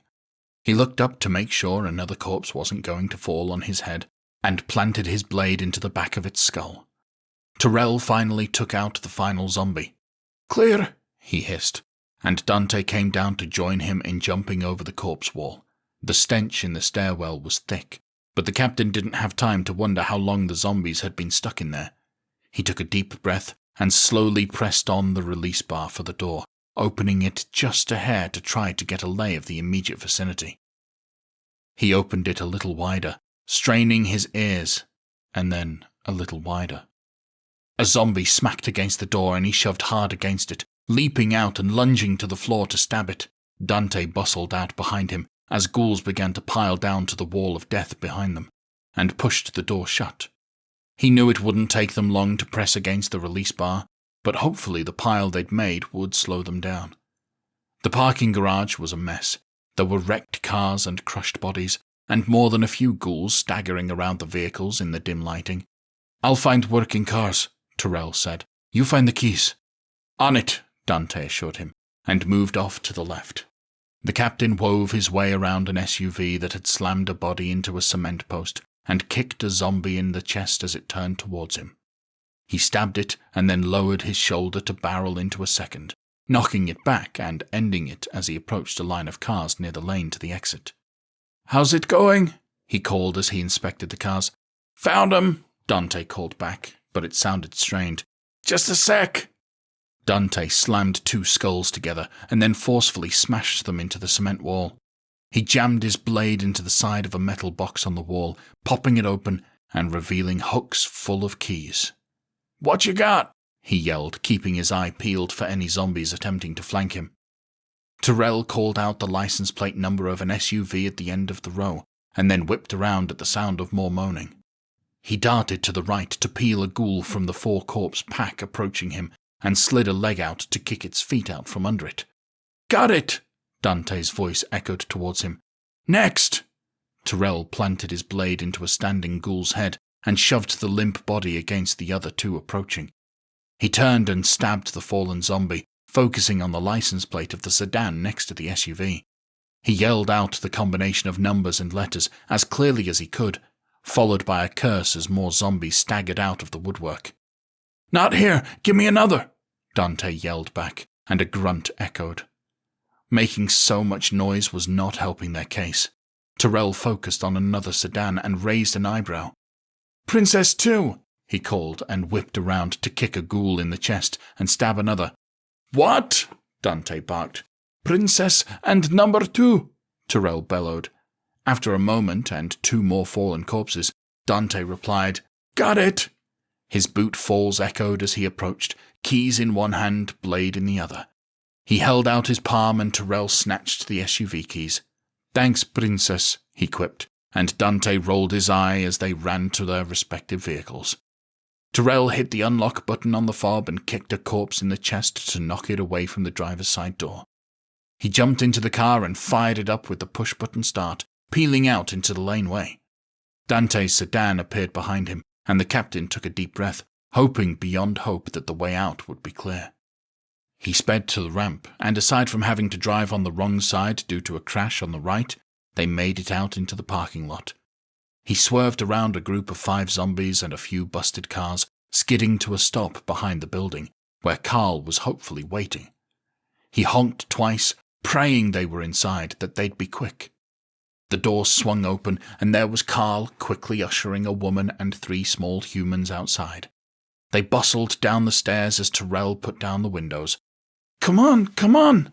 he barked as the alleyway behind them began to clog in his rear view. Carl and Jeanette began shoving the kids in the back seat, the latter clambering in beside them. The kids, to their credit, seemed fairly okay, though a little wide-eyed with healthy fear. Just as Carl shut the door and moved to the front, an explosion racked the ground. He ducked and froze, jaw hanging slack. "That's our distraction. Get in the car!" Tyrell yelled, rolling up the windows. The zombies in the alley seemed confused, but they were far too close to Dante's back bumper for comfort. "Get in the car!" the captain bellowed, and finally Carl snapped back into the moment, scrambling into the passenger seat. As soon as he shut the door, Tyrell punched the gas, speeding away from the burning hotel. Chapter 6. They managed to make it away from the blast relatively unscathed, with only a few detours due more to wrecked cars than zombies. It seemed their decoy had worked well enough, and though it wasn't a long sustained noise like the alarm had been, ghouls from everywhere wandered towards the blaze. When they approached the bridge, however, the road was thick with shoulder-to-shoulder monsters. "What are we going to do?" Carl demanded, gripping the door handle with white knuckles. The captain slowed to a stop, calculating his options. There were too many to be able to kill them all and make a path. He chewed his lip for a moment and then unrolled his window, waving Dante up. As the other car pulled up alongside him, he cocked his head. "What do you think? We plow through?" he asked. Dante wrinkled his nose as he motioned vaguely to the sedan.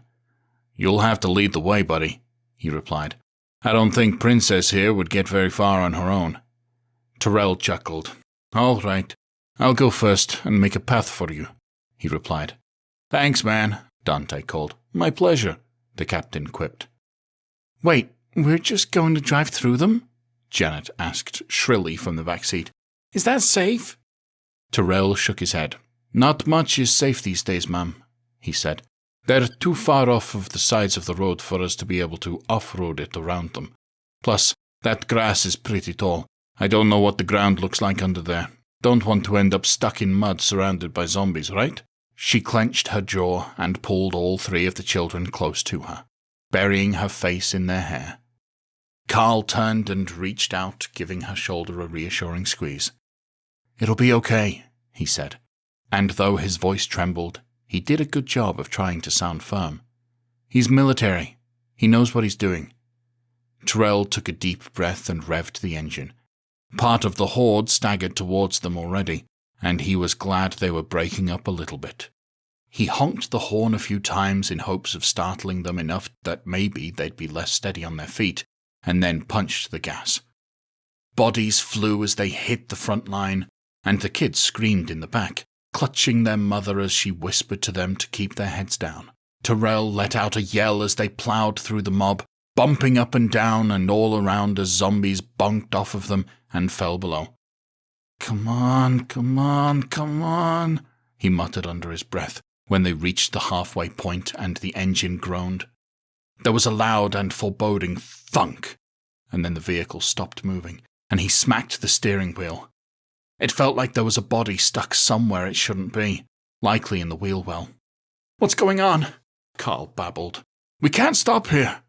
"Not my first choice either," Terrell replied. "Cover their ears," he instructed Janet, and then checked his rifle before unrolling the sunroof. He stood on the center console and unloaded on the mob next to them. Dante had managed to skirt the bulk of the bodies, and the still-moving zombies had opted to cluster on one side of the vehicle. If the sedan could come up along the other side, they'd be able to join Dante in a tight squeeze and get away from the mob.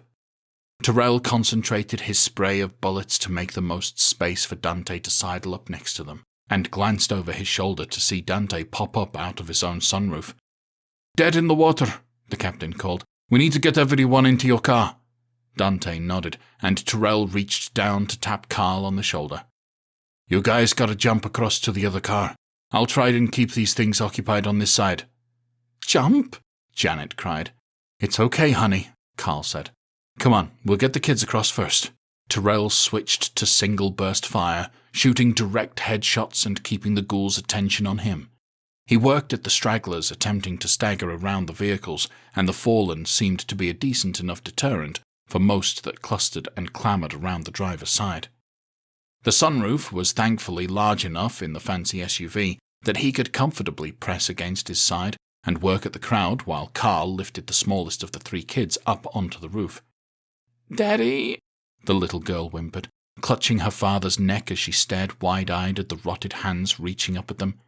"It's okay, sweetheart," Carl cooed, gently disentangling her arms. "There's a nice man over there that's going to take your hand so you can step across, okay?" She turned to look at the sedan and then squeaked when she caught sight of Dante. He offered a smile as he knelt down on top of the car. "It's okay," he said, holding out his hand. "I know I look a little scary, but it's just old Burns. I'm here to help." She stayed frozen. "Hey," Carl said, voice a little firmer. "We don't judge people by how they look, do we?" She swallowed hard and shook her head, lowering her gaze. "That's right," Carl continued. "Now come on, we gotta get everyone across." Terrell banged on the roof a bit, wanting to conserve his bullets, but worried about the noise behind him attracting attention. He glanced back as Dante helped the little girl across and into the car. "Climb on into the back seat. It's going to be a tight fit, so get all the way over," he instructed, and then readied himself as Carl lifted his second child up onto the roof. By the time the kids were situated and Janet stepped across, Terrell was getting worried. He opened fire on a pack of 6 ghouls attempting to sneak around the front of the SUV, and his attention on them seemed to spur on the rest of the mob. "We gotta go," he warned. "Come on," Carl cried, already standing on the roof. "Let's go," Dante urged, reaching out a hand to him. Carl stepped across, having the easiest time of it due to his longer legs, and Terrell hopped up onto the roof as the man barely squeezed in next to his wife, who was buried in their children. Terrell fired one last time into the thinned mob as Dante slid back down into the driver's seat. A group of 10 were making their way across the hood of the SUV, and the captain dove onto the roof of the sedan. "Go, go, go!" he screamed, hooking leg into the sunroof.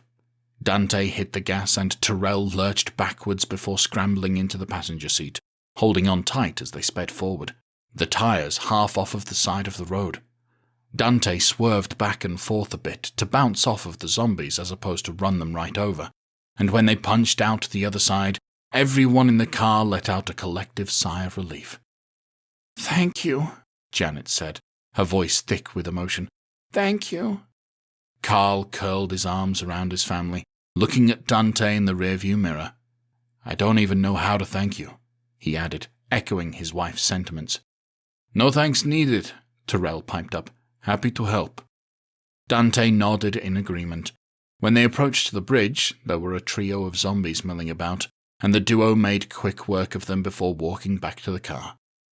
"You all can take this car," Terrell said when they returned. "We got a ride coming to get us." Carl got out from the back seat, and Janet opened the other door to do so as well, leaning back in to resituate the kids so each of them were in a seat with belts securely fastened. Carl extended his hand to Terrell, offering a thin smile. "I know you said not to, but thank you again," he said sincerely. "We wouldn't have lasted much longer if you hadn't come along, and rescuing us didn't exactly line up with your plans." "I'm not in the business of plans that endanger innocent people," the captain replied as he shook the man's hand. "We wouldn't have left you there in a sea of those things." Janet came around the back of the car and folded herself against her husband's side. "I thought we'd never get out of that city," she said, chin trembling. "You've given us hope." "Where will you go?" Dante asked. "I think we'll go home," Carl replied, squeezing his wife against him and rubbing her arm. "What do you think, hon?" She nodded. "I hope it's still there," she replied, swallowing hard. "As long as we're together," he whispered, and kissed the top of her head. The 4 of them exchanged more handshakes, and soon the family was through the barricade and off to wherever they called home. "Well, that was a day," Dante said, taking a deep breath. Terrell laughed, shaking his head as he pulled out his walkie-talkie. "That is an understatement, my friend." Chapter 7. As soon as Ace slowed the SUV, Lily barreled out the passenger door and launched herself into Dante's arms. "Hey there, beautiful," he said with a chuckle as he spun her around. "You two run into any trouble while we were gone?" She stepped back and put a hand on her hip, giving him a pointed look. "We cleared a couple of houses," she said dryly. "Far more concerned about 2 of you running amok in a city full of zombies. How did it go?" "Your man is a badass," Terrell piped up as Ace sauntered over. "And we took absolutely no unnecessary risks, and everything was perfectly safe." He raised his palms. "No need to whoop my ass whatsoever." Lily snorted. "Somehow I don't believe you," she said, raising an eyebrow. "I'm back in one piece, aren't I?" Dante asked, grabbing her hand and raising it to his mouth to kiss her knuckles. "And did you get an alarm going?" Ace asked, hooking a thumb into his belt. Terrell tilted his head back and forth. "Not exactly," he replied. "But we did cause a big enough ruckus to draw some attention. We should drive back by the bridge to make sure it worked." "A ruckus, huh?" Lily asked as she led Dante back towards the car. "What kind of ruckus?" He kissed the top of her head as he opened the back door to usher her into the SUV. "We blew up a hotel," he said. Holy hell, Ace cried with a guffaw. Sounds like you had all the fun. Terrell got into the passenger seat as the redneck took the wheel. We found the family holed up in a building near the hotel, so we had to adjust our plans, he explained. Managed to get them out of the city and send them on their way. Oh, wow, Lily breathed, leaning forward from the back seat. Lucky you guys came across them. Can't imagine what it would have been like to be stuck down there all this time, especially with kids. Yeah, 3 of them, Dante said. She curled up against his shoulder. Well, I hope they have better luck now that you swooped in to save them, she said. Totally without putting yourself at unnecessary risk. He smirked. Totally, he agreed. Ace pulled over 2/3 of the way up the hill of the bridge, and they all got out. Nothing at the barricade, that's a good sign, Terrell murmured, and the quartet held their collective breaths as they approached the crest of the hill. Those breaths became 4 sighs of relief at the sight before them. There were still a good number of zombies at the bottom, but they were facing the city, and many seemed to be filtering back in. Smoke rose in the distance, presumably from the hotel. Terrell held out his fist to Dante, who bumped his against it. Time to go relax now, the captain asked. Dante nodded emphatically. Yes, it is, he replied. Chapter 8. Dante and Lily sat on the roof of the school, watching the girls run around with Bailey and Francis in the grass playing tag as the sun hung low in the sky. I know I bust your balls a lot, she said softly, but I don't want you to feel like you can't talk to me about stuff. He raised his eyebrow. Stuff? He drawled. You know, the horrible danger you put yourself in to save children from a horde of zombies, she said, pulling his hand into her lap. Just, if you need to talk about it. I worry about you, but I don't want you to think you have to hide things from me just because I'll kick your ass for endangering yourself. He chuckled. I'm not hiding anything, he said honestly. If you want the details of the day, I'm happy to share. He kissed her forehead. And take my lumps. That bad, huh? She asked, lips curling into a smirk. No, not really, he replied with a sigh. No super close calls, just lots of thinking on our feet considering the original plan went to shit the second we found survivors in need. He stared down at the giggling children. If the human race is going to survive, we have to help each other, you know? Lily nodded. And that is what I love about you, she said, snuggling into his chest. One of the many things I love about you. He laughed and rested his chin on her head. Keep stroking my ego, he joked. Just your ego? She teased. Well, now that you mention it. He trailed off and then tickled her side, sending her into a fit of giggles. He wrapped her back up in his arms, enjoying the quiet and relaxing end of the day with his woman, the happiness of the children echoing up to him. It was times like this that made him feel hopeful. Hopeful that they could build something in the future, some semblance of a normal life. He wanted that for them, and for Grace. Tomorrow was another day. The end.